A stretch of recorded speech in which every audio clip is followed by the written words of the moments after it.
लेकिन जैसे जैसे गैजेट्स और मोपेड्स और व्हीकल्स आते चले गए तो वो सेडेंटरी लाइफस्टाइल हो गई। कहीं ना कहीं आजकल टाइम भी नहीं है। Exercise is the right food for your joint and muscles, ये हर कोई जानता है। बट कभी भी जब आप एक्सरसाइज चूज़ करने जा रहे हैं तो उसमें पहली बात आपने ध्यान देना है कि क्या मैं एलिजिबल हूँ ये करने के लिए। अगर आप हमेशा ये गर्दन आगे करके बैठते हैं, आपके कंधे घूमे हुए हैं, आपकी पीठ में कुब निकली हुई है, या आपके पैर आप टेढ़े रख के चलते हैं, या गोडे बचते हैं आपस में, घुटने आपके आपस में बचते हैं चलते वक्त, तो ये अगेन अलार्मिंग साइन है। अब जैसे अक्सर ओवरवेट पेशेंट्स हैं तो ऑल्सो रन फास्ट की ज़्यादा रनिंग करने से, ज़्यादा कार्डियो करने से हमारा वेट रिडक्शन होगा। तो वेट रिडक्शन में सबसे पहले आपने ध्यान देना है आपकी ईटिंग हैबिट्स। सेहतनामा देख रहे सभी दर्शकों का स्वागत।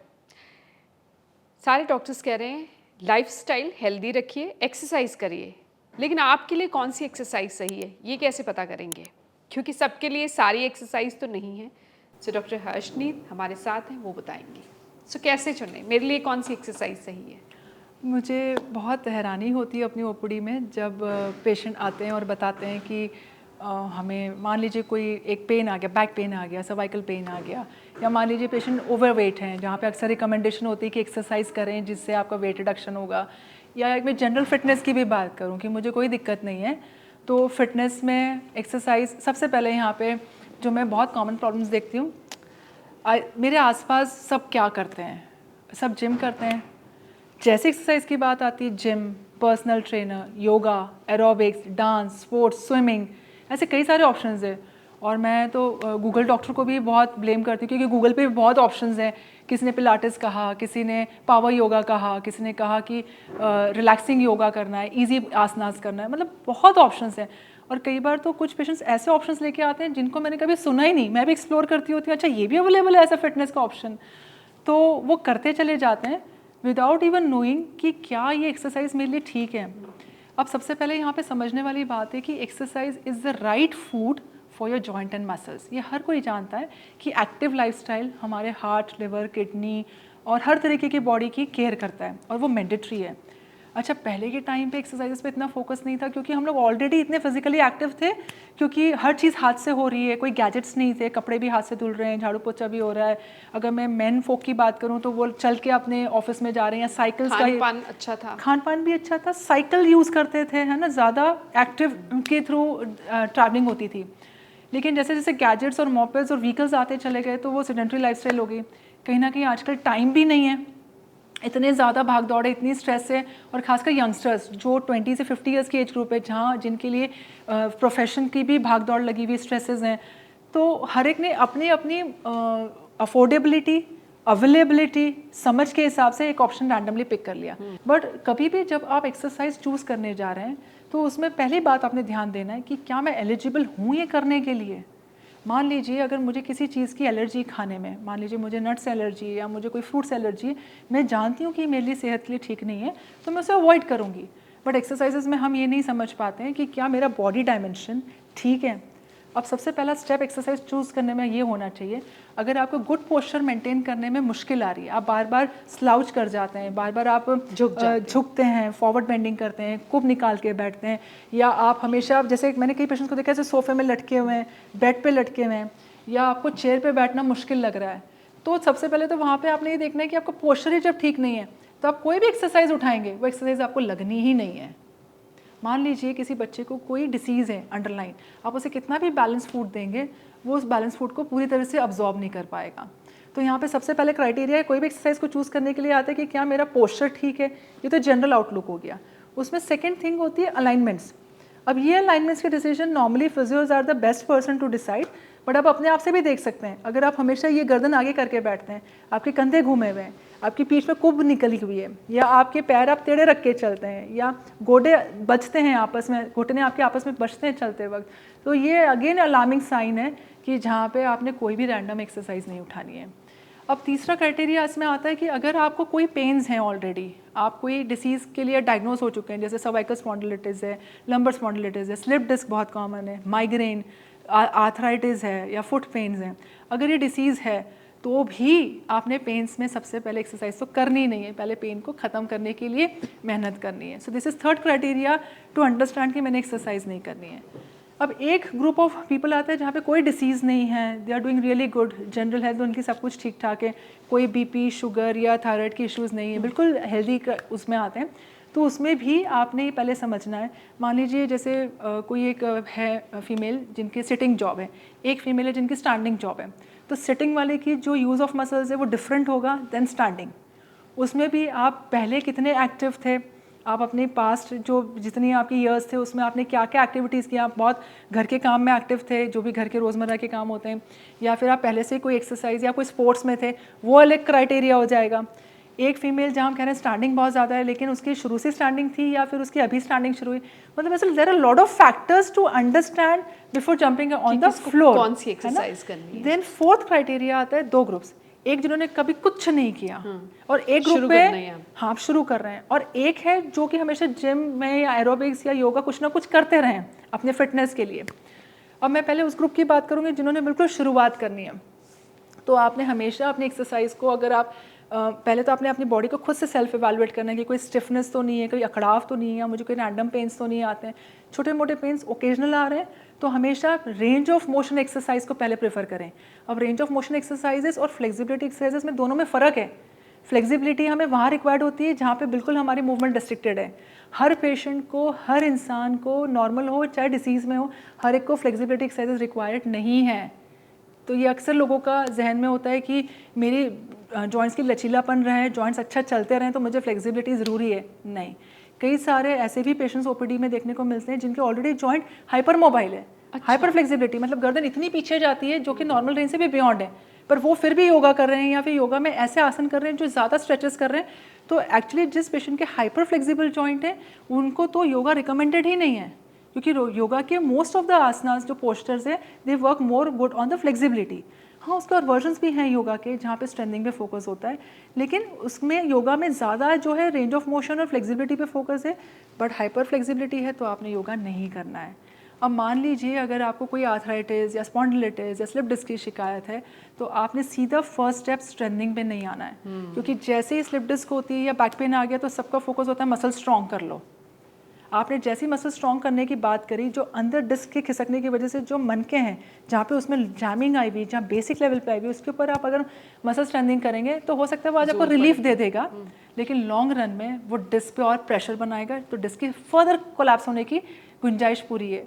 तो इसलिए आपने ये चीज़ को समझना है कि अगर आप किसी भी इस तरीके की शिकायत को डिक्लेयर करते हैं, मान लीजिए जैसे वेरिकोज है, वेरिकोज वेन्स बहुत कॉमन है जहाँ पे नसें टांगों की फूल जाती हैं, ब्लड कॉम्प्रोमाइज़ हो रहा है, ब्लड फ्लो के कॉम्प्रोमाइज़ हो रहा है, तो उसमें अक्सर मैंने पेशेंट को देखा है foot movement they will keep doing up down, कि जिससे उनकी पैरों काफ की मांसपेशियाँ स्ट्रॉन्ग हो, या बहुत ज़्यादा हैमस्ट्रिंग्स या क्वाड्रिसेप्स पे फोकस करेंगे।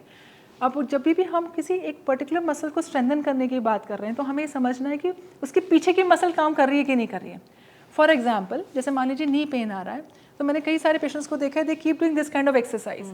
तो आप हिप यहाँ पे क्वाड्रिसेप्स और हैमस्ट्रिंग्स पे फोकस कर रहे हैं, पर जहाँ से क्वाड्रिसेप्स और हैमस्ट्रिंग्स आपके कुल्ले से शुरू हो रही है, हिप बोन से, वहाँ पे क्या पैरामीटर्स हैं वो तो हमने देखा ही नहीं। तो अक्सर ये इस तरीके के रैंडम एक्सरसाइजेस को पिकअप करने से आपको इमीडिएट रिलीफ तो मिल जाएगा, पर लॉन्ग रन में जाके आप स्ट्रगल करते रहेंगे कि मैंने इतनी एक्सरसाइजेस करी, सब कुछ किया, फिर भी मुझे पेन्स आ रहे हैं, फिर भी मेरी एजिंग फास्ट हो रही है।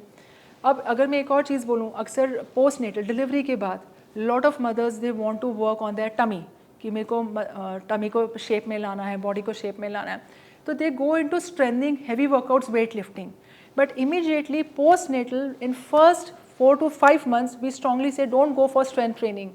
आप जब अच्छे पोस्चर को मेंटेन करते हैं, रेंज ऑफ मोशन एक्सरसाइजेस को करते हैं, वो भी आपको कुछ क्वांटिटी ऑफ स्ट्रेंथनिंग देगा, लॉन्ग रन में आपको वो बैक पेन्स में जाने से अवॉइड करेगा। द मोमेंट आपके रेंज ऑफ मोशन एक्सरसाइजेस में आप कंफर्टेबल हो गए हो, अब रेंज ऑफ मोशन एक्सरसाइजेस में कुछ योगा के आसनास अच्छे हैं, कुछ आपके वर्कआउट्स के पोस्चर्स अच्छे हैं, कुछ आपके फिजियोज आपको अलग से जॉइंट के एक्सरसाइजेस बताएंगे, तो ये कॉम्बिनेशन चलता होता है। नहीं तो अक्सर मैंने देखा कई सारी फीमेल्स मसल टोनिंग के लिए इमीडिएटली पोस्ट डिलीवरी बहुत हैवी वर्कआउट्स में चले जाते हैं, जिससे they come into shape, they feel tone, but they don't understand जो पीछे आपकी स्पाइन 9 महीने में जिसने शेप लिया था, आपको उसको कुछ महीने देना पड़ेगा उसकी नॉर्मल शेप में आने के लिए। वो शुरू के 9 महीने में जो आपने हार्मोन्स के इम्पैक्ट में स्पाइन ने शेप लिया, उसको जब तक आप बिना शेप में या उसके पोस्चर में करेक्शन में आने से पहले आप उसको स्ट्रेंथनिंग में डाल देंगे, तो कुछ सालों बाद आप खुद बताएंगे कि मुझे बैक पेन या टेल बोन पेन या लेग पेन कॉमनली आ रहा है। ये बहुत इश्यूज़ कॉमनली बाद में पता पड़ते हैं, इमीडिएटली नहीं। तब तो फीमेल रियली एंजॉयज कि I have come into shape, क्योंकि वहाँ पर टारगेट सिर्फ शेप में आने का होता है या अपनी एक अच्छी बॉडी। बहुत रेयरली मैंने फीमेल्स देखी हैं जहाँ they are picking up fitness routine to avoid pains, बहुत रेयरली। अब जैसे अक्सर ओवरवेट पेशेंट्स हैं तो ऑल्सो रन फास्ट की ज़्यादा रनिंग करने से, ज़्यादा कार्डियो करने से हमारा वेट रिडक्शन होगा।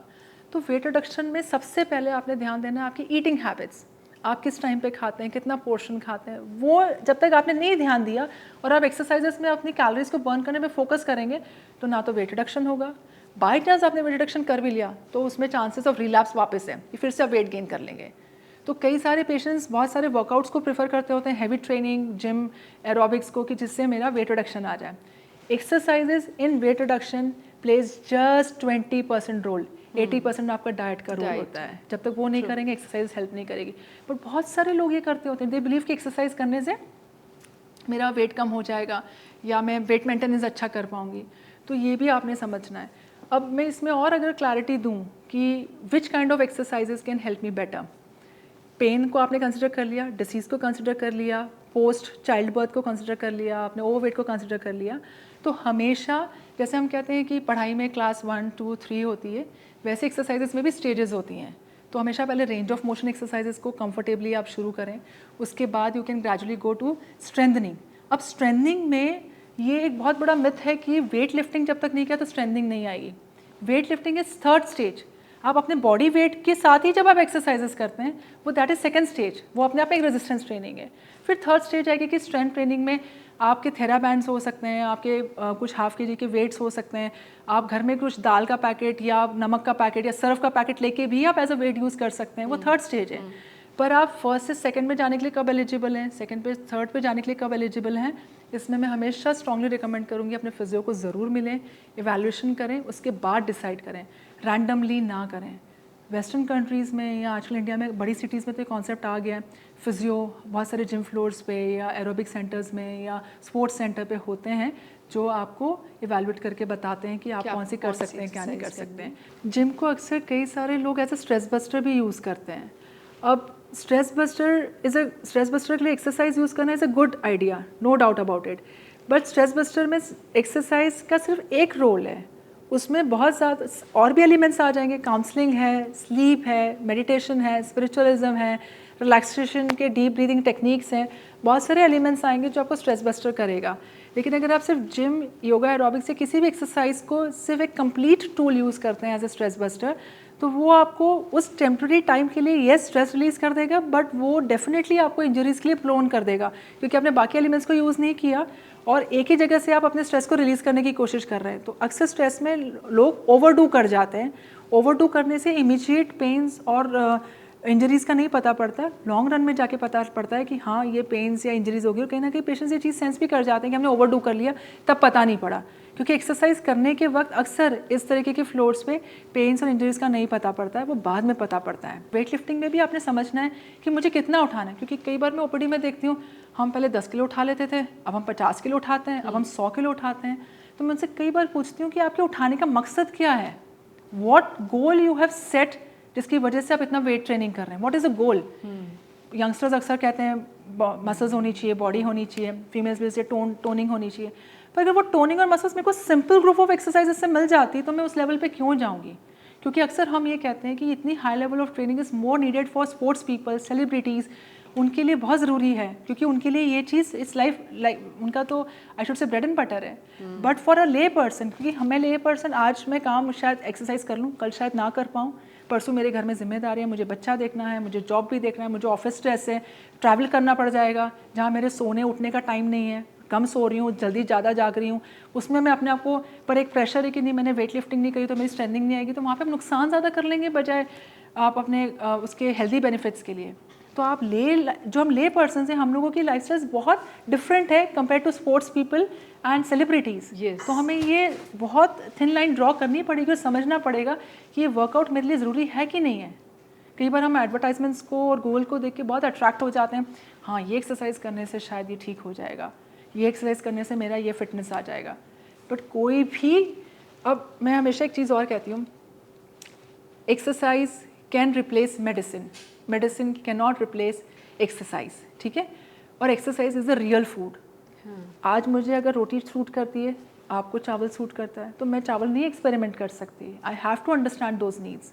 तो exercise as a medicine, exercise as a food, दोनों में एलिमेंट्स कौन से सही हैं, कौन सा तरीका मेरे को सूट करेगा, उसके लिए आपको फिजियो से अच्छा, मूवमेंट एक्सपर्ट से अच्छा कोई भी नहीं बता सकता। बहुत सारे फिटनेस कोचेस, बहुत सारे एक्सरसाइज एक्सपर्ट्स, बहुत सारे अलग अलग तरीके के हमारे पास एक्सपर्टीज़ मार्केट में हैं, लेकिन physio is the right and the scientific way of opting for your exercise needs.